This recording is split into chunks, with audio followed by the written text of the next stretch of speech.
Welcome to another Inspirational People interview on the Share Life podcast. My name is Jason Scott Montoya, and today I'm speaking with Denise Marie Stilley. Denise, say hello. Hello, everyone. Denise has a really interesting story, and I'm looking forward to understanding and learning more about it, particularly as it has to do with the environment and our awareness and the systems and ecosystems that we all depend on and live inside. This is a unique interview because Denise and I met in high school many years ago. I graduated 20 years ago.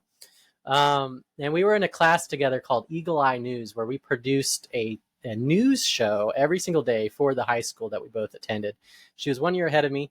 And I recently reached out to her to share some of the footage from that class that I had found that she was in, because we were on the same team.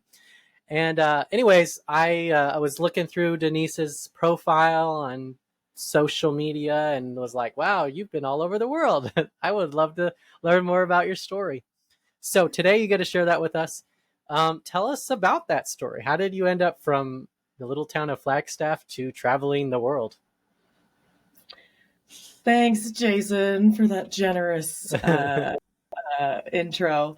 I think, film and communications and storytelling found me really early in that class that we were in high school. I just saw the power of messaging. I saw the power of marketing and advertising and getting people to take action or create change, whether that was buying the sub sandwich at the cafeteria or, hearing about the latest sort of sports victories from the state or something. It was really any of that there before you took the class? I think they had the class split into two teams, as I remember. It was one that was reporting the news and then another that was going out to get the news packages and edit them together. And then we would rotate, I think. Yeah. It was both, go out into the field and, film that story, whatever it is, the sub sandwich, the baseball game or whatever. And then we would package it together and run a news show. And we would cycle out being an anchor or the teleprompter operator, the person that's doing the switchboard operations in the back, with a bunch of donated gear and equipment that we had from the local university that kindly gave us an entire studio of old television equipment to work with. Yeah, that's cool. And that's how my mom was able to record some of those episodes, because NEU broadcasted on their channel. Oh my goodness. Yeah, I know.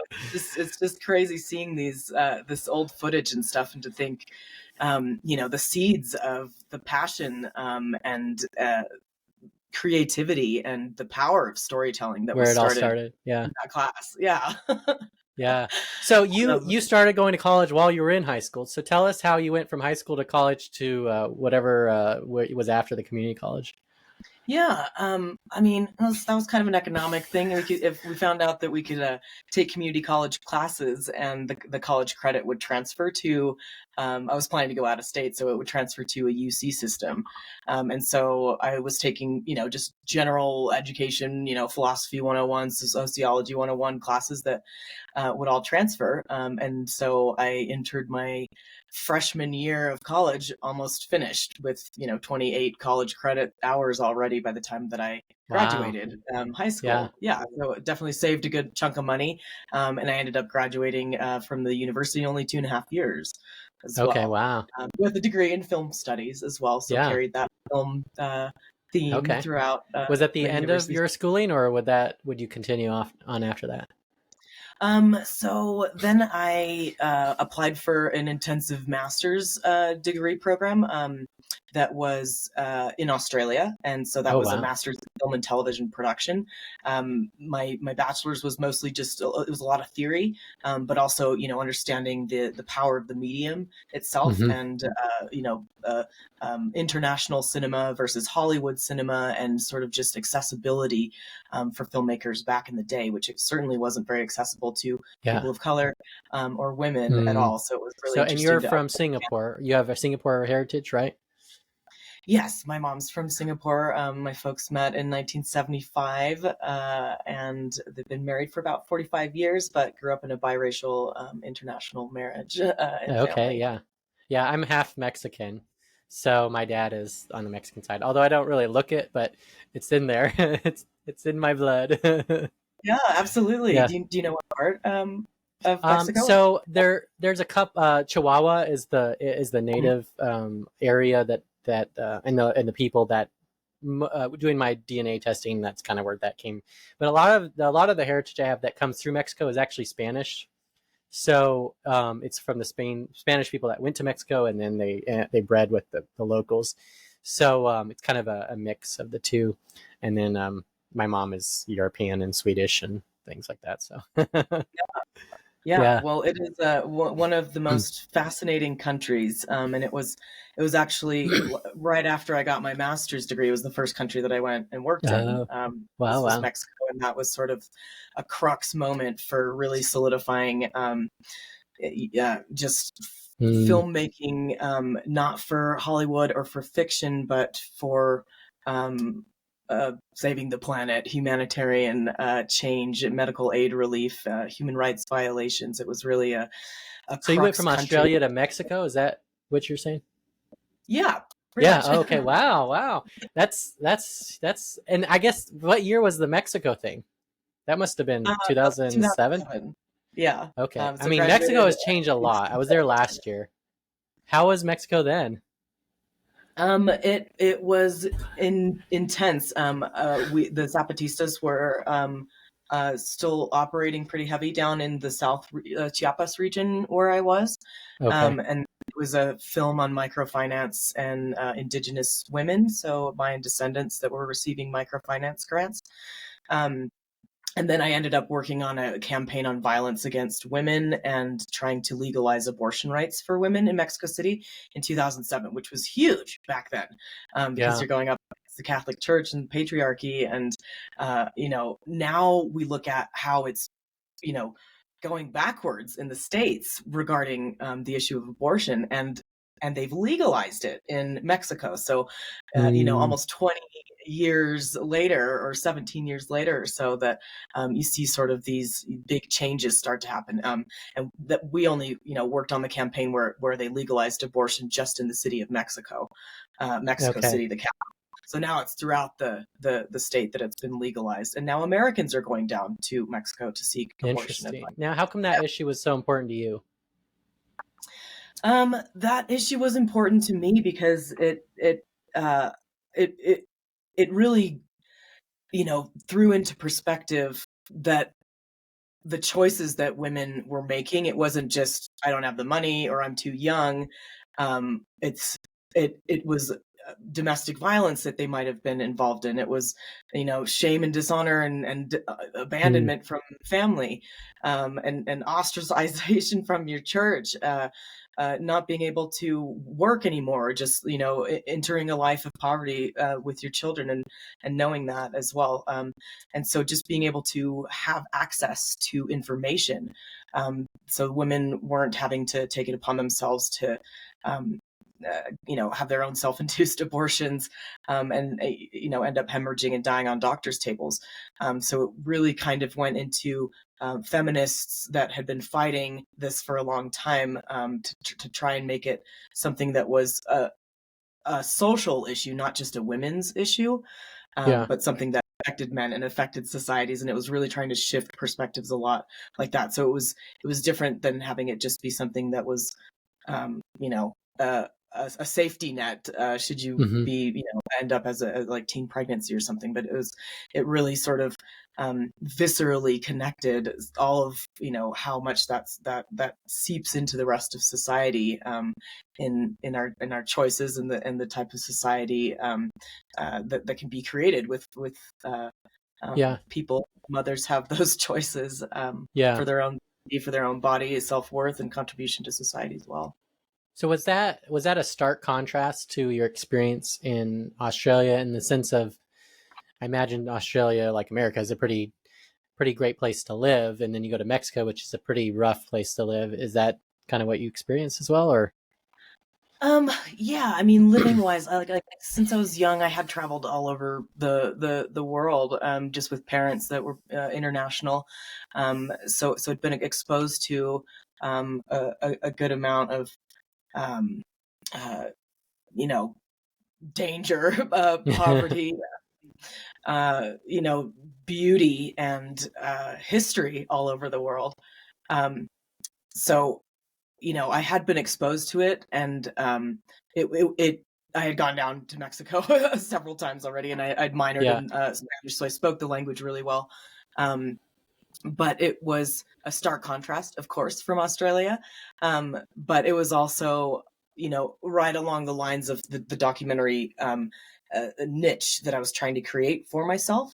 In Mm, Australia, I did a thesis on Indigenous cinema and like imperfect cinema techniques, and so it was you know, not having to create a Hollywood glossy film to get a message across and create change, yeah. and you know, ethical approaches to including perspectives and telling stories, um, not the story you're trying to tell, but the story that should be told, Mm, from a local community or indigenous perspective, rather than, you know, a story that you're trying to make money off of or that you're trying to mm, expose. So the time that it takes to build trust with communities and everything, that was definitely something I was trying to move my career into working more with that. And so when I moved to Mexico, it was still working with um, indigenous indigenous peoples. In Australia, I lived in the bush for a while with mixed blood yeah. Aboriginals, and my first film was on cultural revitalization of mixed blood Aboriginals through corroboree, through song and dance, and how they can revitalize spirit and language, and culture through song and Yeah. dance. So plugging that into, you know, indigenous communities in Mexico, and working along that niche was, you know, Now, was just that through everything. an organization or just as a freelancer or what? What? How did that? Um, I wanted to create a niche, so I fished out to companies and organizations that I wanted to work for. Just, you know, this is what I can do. This is the breadth of experience, and you know, I would work for free. If you can Yeah. get me down there to work on the project, I can, you know, create this film for you and edit it for free. Just trying to create that niche so it's on my resume, on my portfolio for when I Mm, keep applying to other things that maybe I could get paid for eventually. yeah. But this was a job that plucked me up as a translator and an editor, um, and so I was able to work right away and get paid, going after the dream. And it Yeah. wasn't, you know, I never thought to work in the United States or to go to Hollywood or to, you know, just work for a marketing company where I just churn out videos and stuff. It was always film with a purpose, and Mm. So that film was with from act. a young age, having that sense of desire for purpose. Yeah, activism and change at this, you know, intersection of uh, uh, speaking up for the marginalized, and that is everything from youth, LGBTQ women, and of course the nature and the environment and animals that aren't able to speak. Mm. So where's Mexico take you? What goes? What happens after that? After Mexico, I moved down to Peru, Okay. and it was working on a national bird observation route that was through the country's tourism initiative. They're trying to get more bird watchers and people to come down to Peru because it's a country with over 1,800 endemic species of birds, so a huge bird watching Mm, mecca.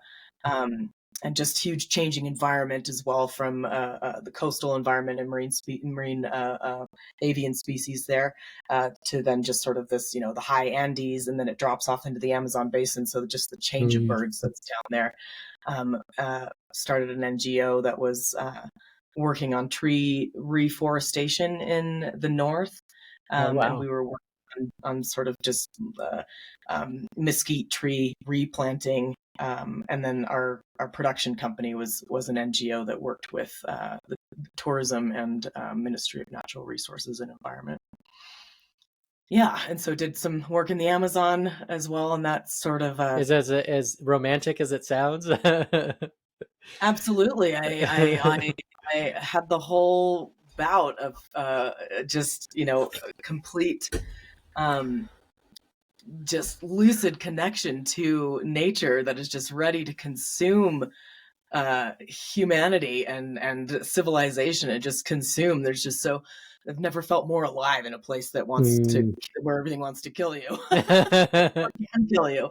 But yes, I almost lost my life there. Oh We did wow. about 7 days in the Amazon, and it's hard to not get a parasite or a bug in the Amazon. Mm. And then it's just a question of how close you are to Getting. a clinic, a medical clinic, or Yeah. any help or Oh anything.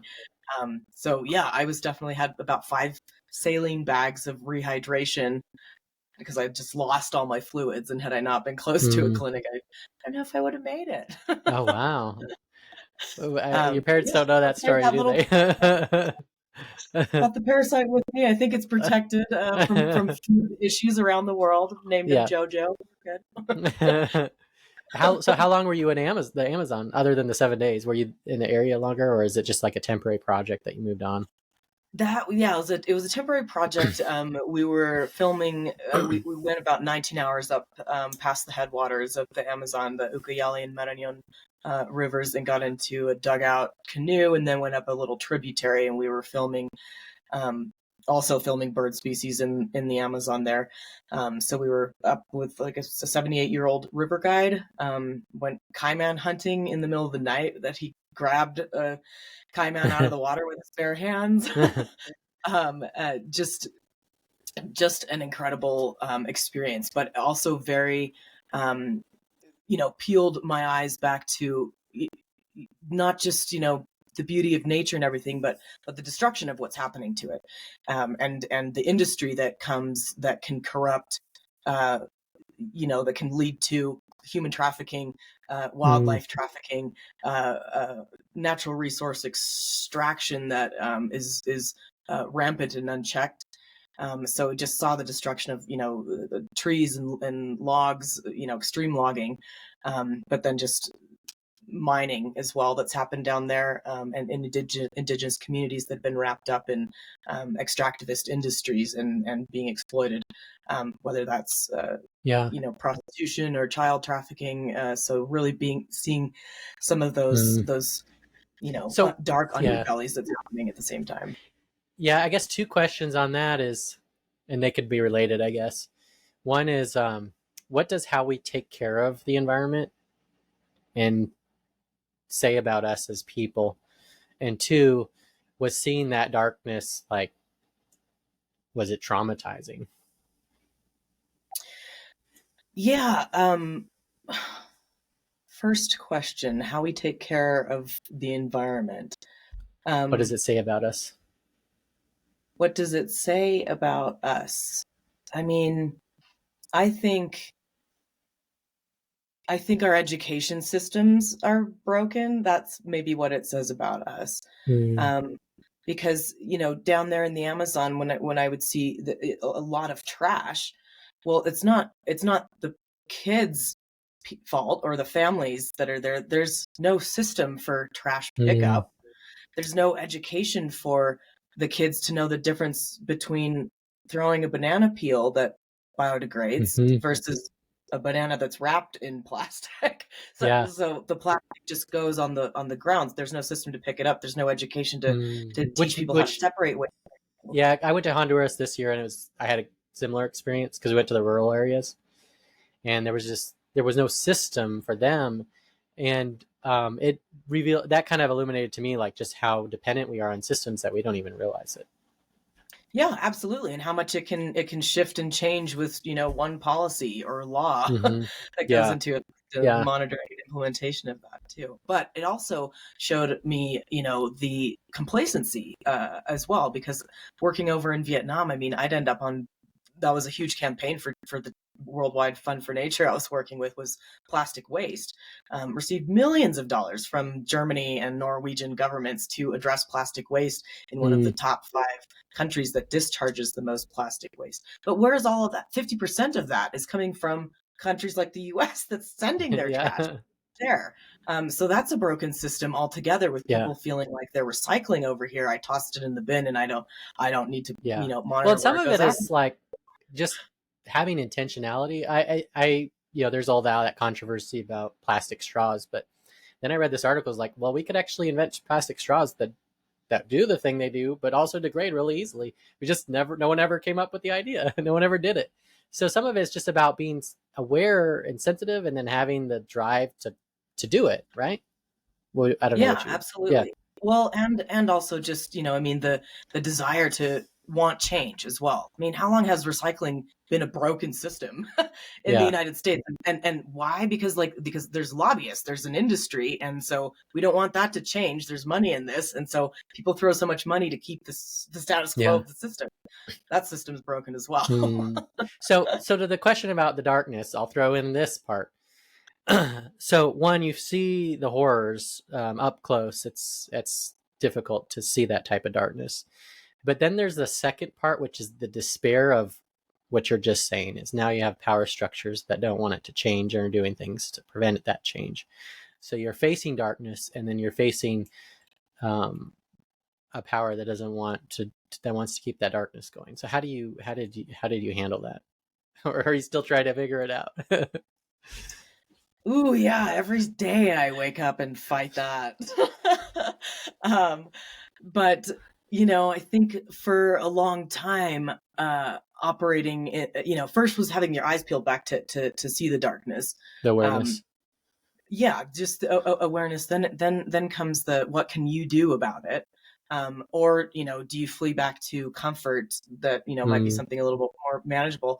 Um, and for me, it fueled me as a storyteller, um, to mm, live these experiences. It wasn't just seeing it and filming it and then I left, but I lived there for a while. I got really embedded into some traumatic experiences, and through storytelling or personal mhm, experiences as well.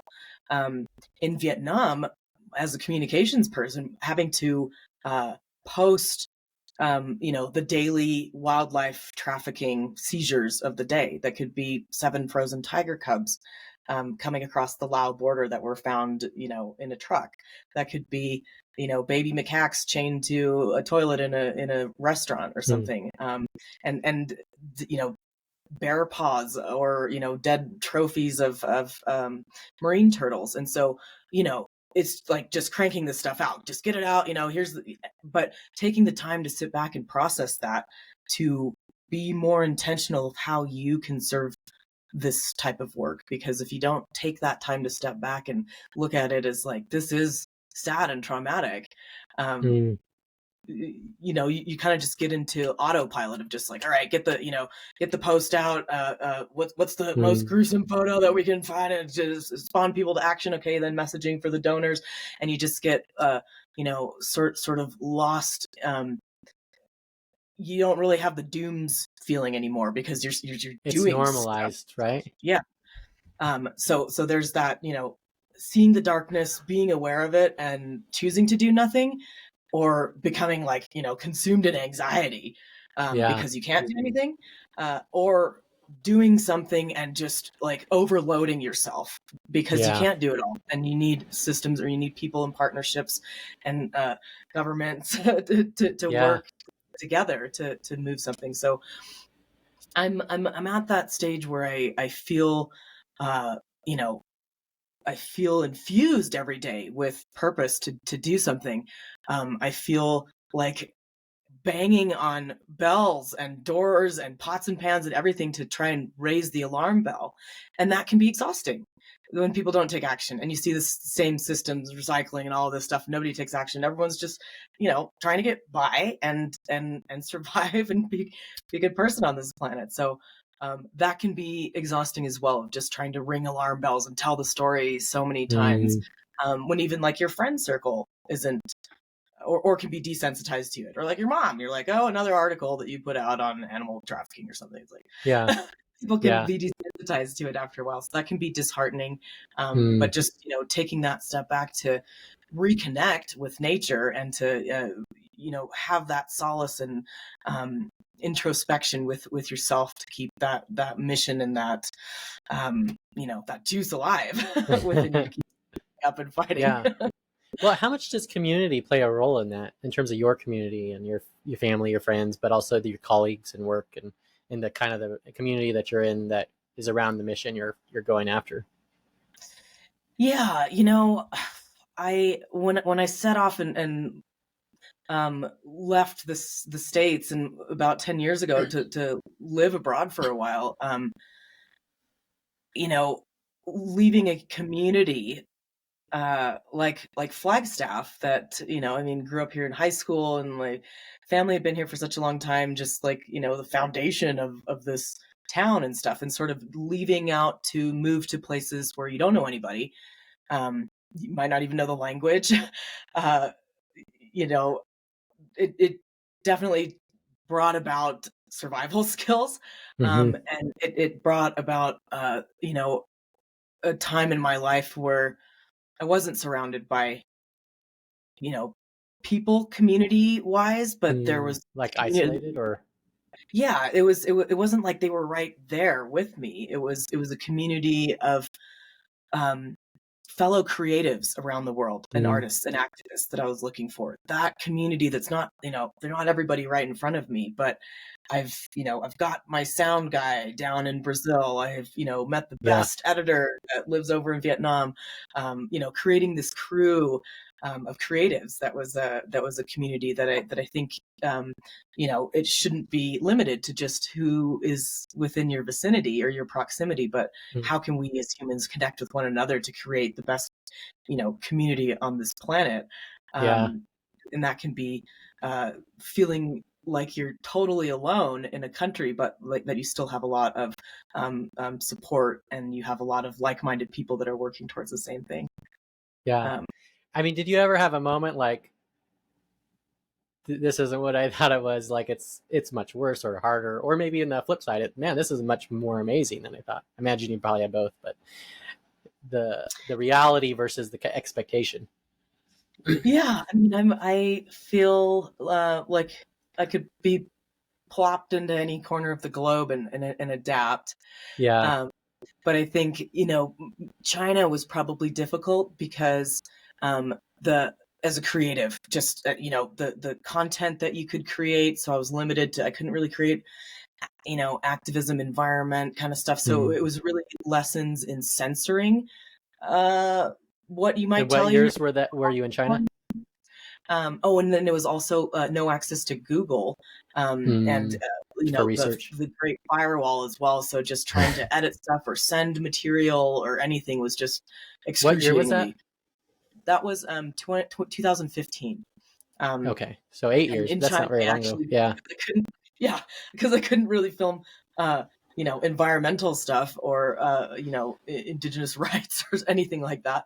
I was filming, corporate jet aviation expositions and conferences, and But could you the not go there, film a bunch of stuff, and then come back? Yeah. no, I mean, yeah, lived there. I was working. I worked for the luxury collection, so five-star hotels that needed videos. Okay. So it's more of And like then, a corporate business thing. yeah, this was probably the most corporate controlled environment. And so this, I mean, I'd filmed in tent cities in Haiti after the earthquake. I'd Mm. filmed on glaciers in Patagonia to try and stop Wow. dams and expose the hydrological cycle. And so this was, the fish of the restaurant, or the chocolate fountain. Here's our pool and our spa. Here's the executive suite, and it's like, wow, this is so controlled. I can light that little piece of cilantro and fish to look so perfect. I can just move it. Like, it does But if all you of this. looked out the window, it was like a whole different world. Oh yeah, absolutely. Definitely. And yeah, that was also a huge contrast. Filming in these five-star hotel palaces and then, going out onto the street and getting, 20-cent How did dumplings. you handle the cognitive dissonance of that? Um, oh, you know, I I think I just operate in this adaptability Uh-huh. mode for a bit. Yeah. Yeah, that's and I think maybe that might come from just being born into a biracial international traveling Mm. kind of lifestyle of just You're kind of um, prepared for it beforehand to handle it. yeah, and being able to, I mean, literally swing from, I was filming in the rice fields of Laos, sweating my butt off. And then by the end of that day in a cocktail dress, filming and networking at a VIP party for Boeing. Yeah. And just like put on both hats, switch out of the field clothes, and put off and put on a dress. Yeah.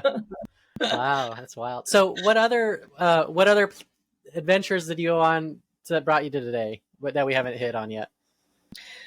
Yeah, I mean, a lot sort of squashed in there from about 2015 until 2022, working in Asia, worked with an anti-wildlife crime organization.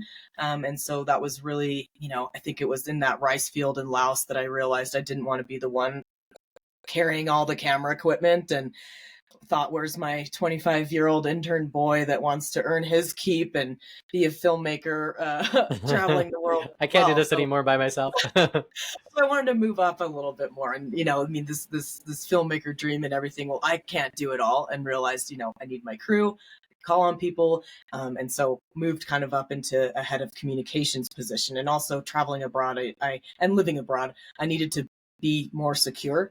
I needed to have health insurance, and automatic death and dismemberment and repatriation, so my folks don't have to go looking for me under rocks for, should something happen. Just sort of adult decisions for health insurance, visa kind of things, so that I wasn't just a bohemian artist trying to live my dream around the world, but to really sort of get a career out of it as well. Yeah. I mean, did you have a lot of pushback from friends or family?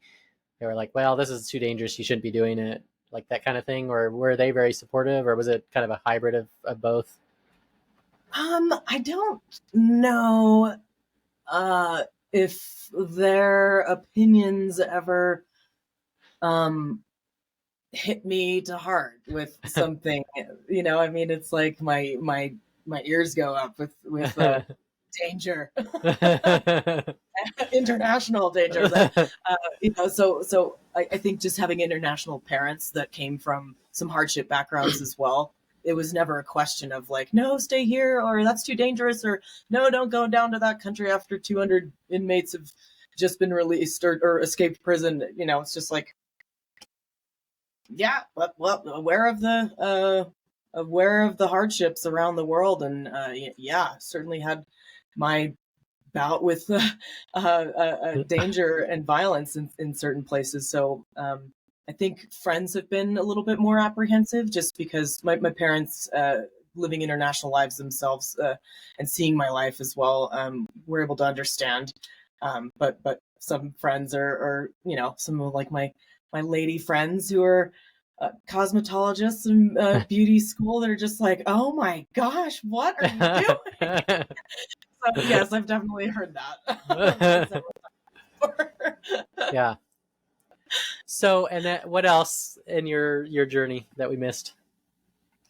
Yeah, I mean, it was it was getting situated in a career, getting recognized for the type of work, with film communications and storytelling, in an industry like conservation and environmental justice, but then also just seeing the difficulties, the gaps and loopholes that exist in the conservation mission, or Yeah. in that intersection of environmental justice and human rights violations, and what our choices as consumers, how Mm, that impacts the rest of the world as well, but how we might also be caught up in enabling that corruption, and that could be and not even know funding it too. funding Yeah. military regimes, and killings, and mass torture and death in other countries, and that we Yeah. might just be buying a doorknob or a shelf from Home Depot, but yet this is illegal extraction of wood that is fueling Hmm. military operations in another country, Yeah. and so just being conscious of those decisions as well, for what we as consumers are doing, but then also just the conservation mission itself being riddled in old, formulaic colonialist approaches, And that can go, systems should be revised and updated. What would be some And examples of that, just for those of us that are not as smart as you? sure, yeah.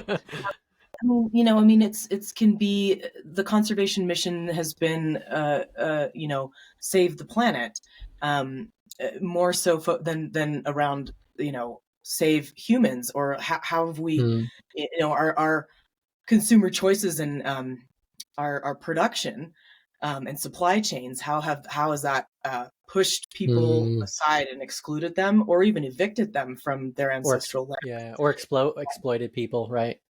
Yes, exactly. And so that Yeah. could be anything from, if people look at, okay, save the rhinos, there's only 5 left. So, let's arm the guards and like kick off all the people, and this idea of nature in a pristine state without humans is Hmm. old way of thinking, and we have to think of how we can live together and not look at something like a national park as nature without humans in its pristine state, because it is humans that are stewards of the land as well. Hmm. And if we don't Well, take and in consideration those perspectives of marginalized communities, indigenous knowledge, even female yeah, perspectives of collecting science and evidence and data and opinions as well of nature and our ecosystems, so much has been excluded. So, um, yeah, yeah. That's long way that's to good, go. because I think there's so much we can learn from people that have done it really well in the past or in the present, and why wouldn't we learn from them, right? So, Yeah, exactly. Not just in consumer and supply chain choices, but also um, the conservation mission itself, and um, the the violence that it might be perpetuating on people in the name of conservation, and that could mm. So be ideas. how do you balance that? Like when do you go too far? Because we all Um, have to face that, right? Whatever we're doing, it's like you talked earlier about, like, being consumed, and man, we can become the monster we're fighting pretty quick, can't we? yes, yes, absolutely. It's definitely made me more conscious of my choices and looking into origins of where products Mm, come from, or operations, and labor rights of certain companies, that if you regularly consume something for them, or just being able to make that choice of, during the pandemic, delivery was yeah, high, but like, having to make that choice of like, I won't order stuff in because I can't handle the packaging that it comes with, and I just, how many yeah, mm, spoons and Tupperware things, I just like, it's just overtaking my house. yeah, Um, and it's so easy to accumulate it. Yeah. yep, yep. But yeah, I mean, I've had that sort of exposure to corruption that's existing in conservation organizations themselves, that Mm. is at the expense of local people and indigenous. I um, mean, is uh, that even more disheartening than yes, that is when very it's your disheartening. own group? It's disheartening to see donors enable corruption of uh, uh, organizations, large conservation organizations around the world that are uh, feeding and fueling that corruption of the government, that is squandering the millions of dollars in the name of biodiversity conservation, um, and that is, at the expense of human rights violations and labor laws. Yeah. That is not including local people, that does not retain or safeguard women in the field. Mm. So, to me, the conservation mission is riddled until things like that are addressed, and until things like Yeah. being able to speak up or have grievance mechanisms and whistleblower mechanisms, for the communities that we're working with to be able to speak up or speak out Yeah. against conservation missions that might be intruding or violating their rights to exist and live. Yeah. Yeah. So now you're entering a new season, right? A Tell new us about season. that. Yeah, where you are now and what's ahead. Yes. So, I mean, I guess having my eyes exposed to the corruption within the conservation mission, I sought out a company, or an organization that seeks to expose corruption. Mm. That's everything from government, high level government corruption that is enabling illegal logging in a country, or that is exposing corruption that is existing in conservation organizations, and what um, uh, this initiative to decolonize conservation. So that is definitely a mission of mine, is to decolonize communications and storytelling, as well as conservation. And And I so guess, what does that mean to you? Like, how do you define that? yeah, I mean, how long has there been sort of just the male dominated industry, approaches of who's got the money to go in and make a film and then broadcast it and make money off of it. Mm, Um, but what are ways that we can tell authentic stories without harming the people and the participants and the communities that we're working with, or the environment? yeah, and in And fact, so probably do the opposite to actually help them, maybe in a way. yeah, Yeah. right. But that takes a whole shift in thinking about ethical, rights based, free, prior, and informed consent, compensation of time and knowledge. So looking at how we've approached conservation or science or the humanitarian development, or wildlife crime, human trafficking, anything, these systems that are not including the local people that are being impacted, or uh, um, Hmm. perspectives for safeguarding the staff that might be working with those people as well. Yeah. And Yeah. then in other words, it's coming up, the way I hear it. I guess you tell me if I'm wrong, but it's coming up with a plan and doing the action so that everyone benefits and nobody is exploited in that process. Is that a good way to say it? Lost you for a second. Oh, oh, there you are. Did you hear what I said, or should I repeat it? No, repeat it, please. So we need to have, if we're going to do something, whatever it is, we come up with a plan that includes all the people that are involved and that benefits everyone and doesn't exclude or exploit anyone, right? We're doing very narrow, we're doing things that are very narrow. They're benefiting a very narrow group, but they're at the cost of others, right? Yes, Yeah. absolutely. And I mean, the systems, everyone's talking about DEI and inclusivity and all this stuff, but if we don't have systems in the first place that uh, elevate the opportunities for women to be educated and get a degree and make money off of conservation and have a career and a life with that, and feel safe. Indigenous peoples, the Black, Latino, Asian communities that haven't historically had a chance to be part of that because of infrastructure Mm, barriers and structural barriers that is perpetuating sort of just this sort of yeah. outdated thinking in a lot of our systems. Yeah. Yeah. Interesting. So you share a lot of your story. So what do you have to tell us in terms of what does it mean to live smarter or live better and work smarter? How does your story inform that? Yeah, I mean, I think being aware of your limits and boundaries with Mm, your work, especially if your passion is your work, because they're both so inextricably, and they can be inextricably linked, and you might never give yourself a break from it. But giving yourself that mental break to process um, the daily output that can be traumatic as well. hmm. Um, Giving yourself that mental break, so that you can come back a better storyteller to inspire Mm, change and awareness.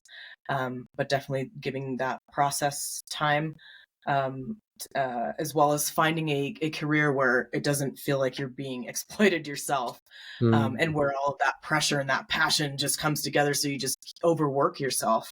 But finding that community of people and that right balance of being able to give of your time, be properly compensated for it, and yeah. being able to evolve your work as well in the fields that have caused pain, or systems that you've seen that have wronged and shouldn't continue. Yeah. I mean, what are some of the practical steps you've taken to help yourself navigate that tension? Yeah, uh, when I joined the new organization, I asked questions of how they operated. Mm. It was a more informed, like, this is what I want out of you. And this is, This is a two-way thing instead of you just deciding about me.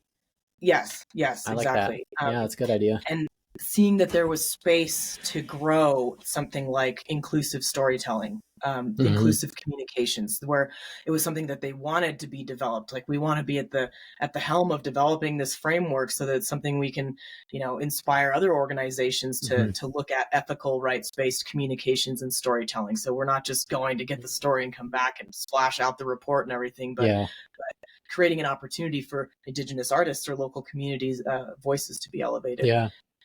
And then being part of that visceral field experience of knowing about speak up, safeguard, grievance mechanisms and whistleblowing, Mm. systems that are broken down, even if you do blow the whistle with a large organization that has no idea how to receive reporting, has no idea how to, Mm. help the mental trauma of that person, or how to retain that person's, talent and skill in your Yeah, office. So being able to work at the helm of decolonization in the new organization that I'm with as well, and feeling some movement with that, coming back to a country that's, we're woke and cancel this, but there's still so much work to be done. And so it's both healing and a little bit traumatic to try and, like, inspire that change as well. yeah. Um, Well, in so an that's an interesting dynamic. Are a lot of the things that we're like, because you mentioned that the different, because you've been around the world, so sometimes we see our issues in America, but then you probably kind of laugh at us because it's like, wow, I've been I've been over here, and you're doing the same things you're kind of criticizing other people for doing. You just don't know it. Is that?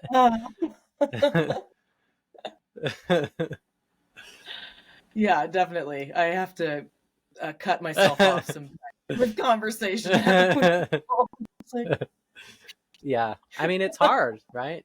We have to be a light and example to others, but we're also broken people ourselves, and we have to navigate both of those, right? yeah, yep, exactly. And So I mean, if you're not healed and in a good state to contribute, then you sort of, just kind of keep perpetuating the status quo. yeah, well, and I guess you kind of bring up another point that I think is a pervasive thing, at least in our country. There's a lot of wolves in sheep's clothing, but they call themselves a sheep. They make noises like a sheep, and so we just assume they're the sheep, right? But I think what you're saying is by asking this organization you're working for, like you're kind of doing the due diligence to like I want to know that you're a sheep and not a wolf, right?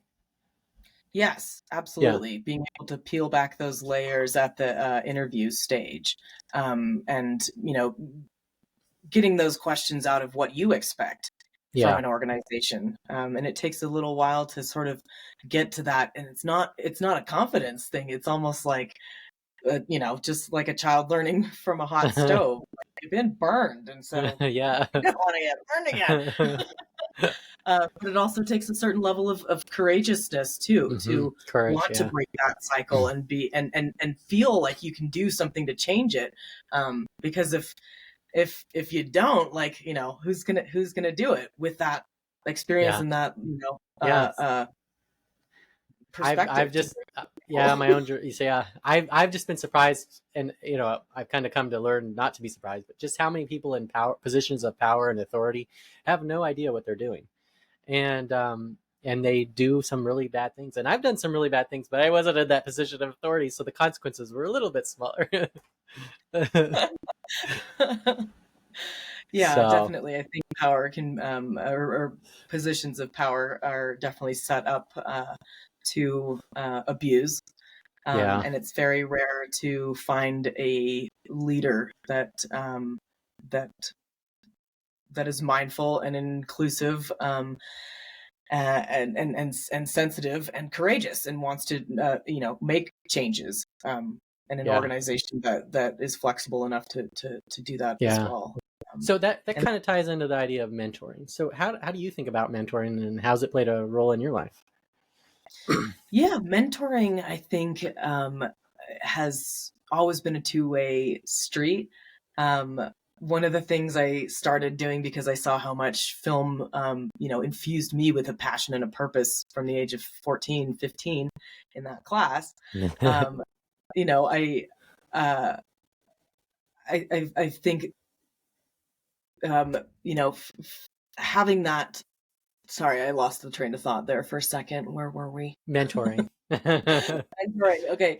So I started this filmmaker program for students to learn filmmaking and get some films under their belt.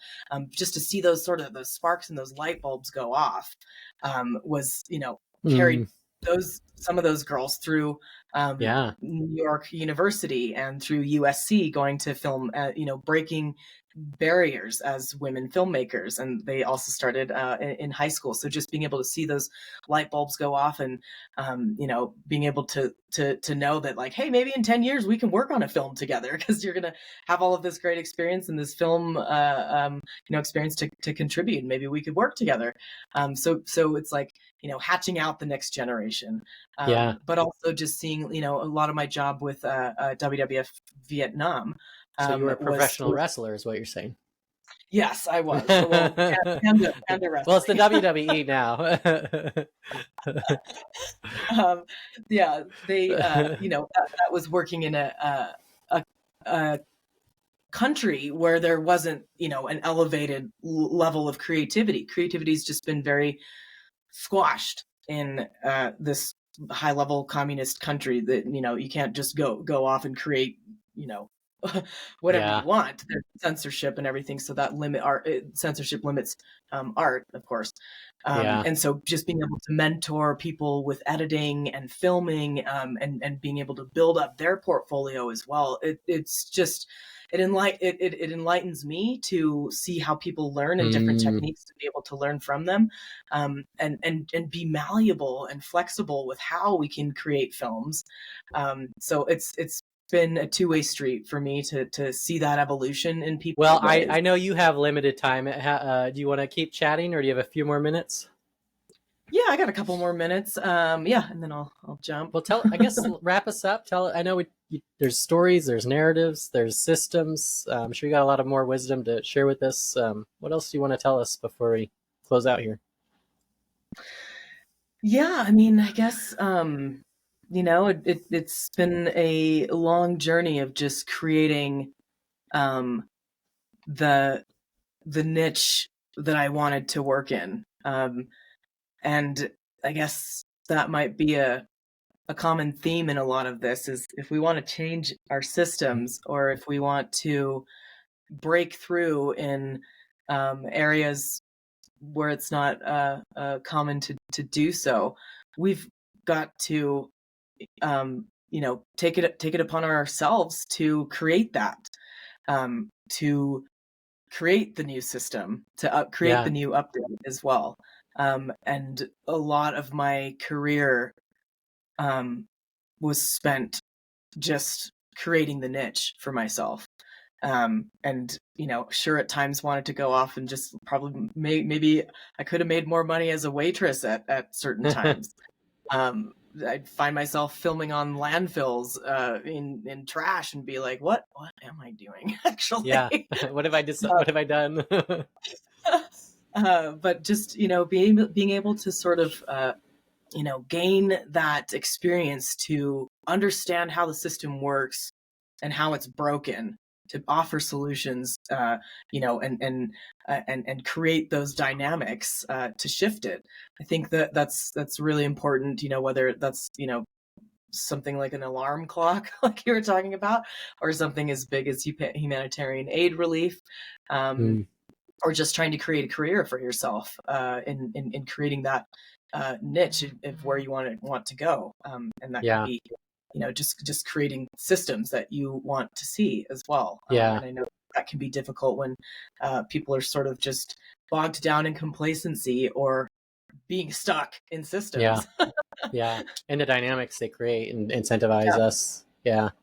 right. But it can definitely create a sense of purpose and drive, and, like you said, find a community and a sangha, a community that supports you, and that supports your ideas as well and can add to them. And maybe that community can help grow and change the system. Yeah. So rewind. We're in Flagstaff. It's high school. You have the chance to travel back in time and tell your 17-year-old self something. What do you tell her?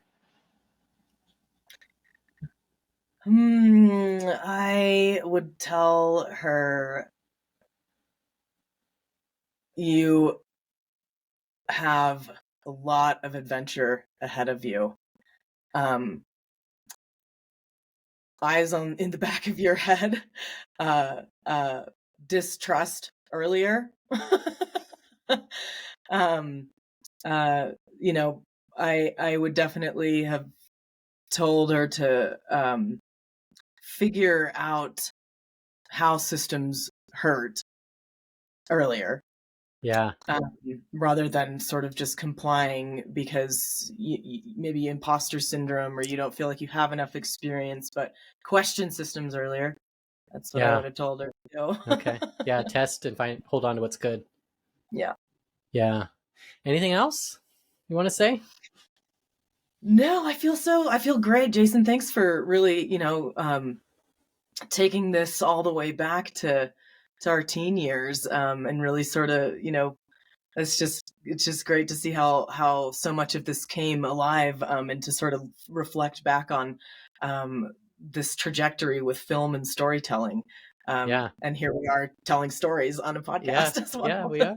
Great. Well, if someone's, they're like, man, I connected with you. I'm interested in reaching out to you or following you. Do you have a website? Are you on social media? What do you do in that people can reach out to you, Yeah. connect with you?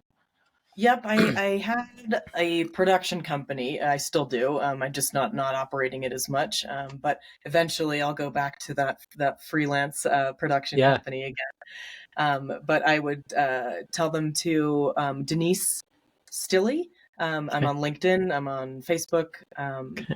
and as well as an email address. I have a website, but I think it's down because I stopped paying for it. Oh, okay. But it And sounds like some I LinkedIn or work with other yeah. organizations, not my Mm, own.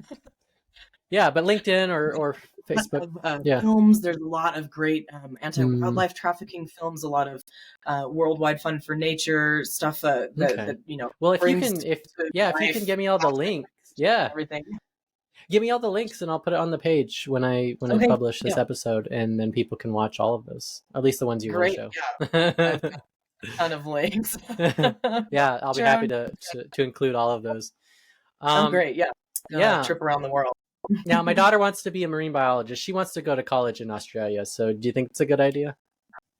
Yes, absolutely. What a body! Oh my goodness, Yeah. fabulous. I love that. Love the country. Um, Yeah. Yeah, Cool. a lot of great opportunities there, and what a place to study marine biology. That'd be Yeah. spectacular. Yeah. Cool. Well, thank you so much for sharing your life with us today. Thank you, Jason, for the opportunity as well. Really hope it inspires some people, and thanks for inspiring me as well. Yeah, of course.